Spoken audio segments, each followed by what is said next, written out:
A versus B fans, and here I am at McDonald's, and the drive-thru is closed, the store is closed. Why? All down to PESTLE. It's down to your political and your legal factors, and probably a little bit of social, but we'll look at that in a minute. Basically, as you're probably well aware, coronavirus has struck, so as a result of that, the government made a decision politically by making a law to force these sort of places, restaurants, to close so that they can't spread the coronavirus. Of course, McDonald's actually closed slightly before that decision was made by the government, maybe socially, because some people started questioning whether it's morally right to have restaurants open.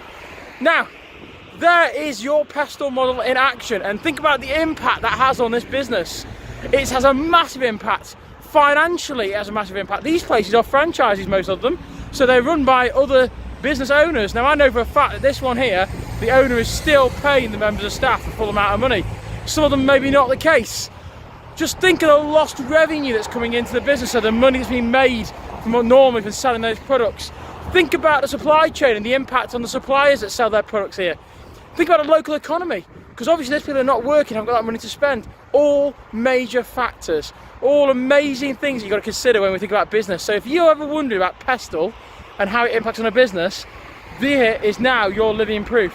Even massive brands like McDonald's are impacted by external factors. So remember my song, PESTLE. Oh, and somebody's trying to go into McDonald's here and they can't get in, as you can see there. And on that note, we know what I'm going to say to your fans: keep buzzing.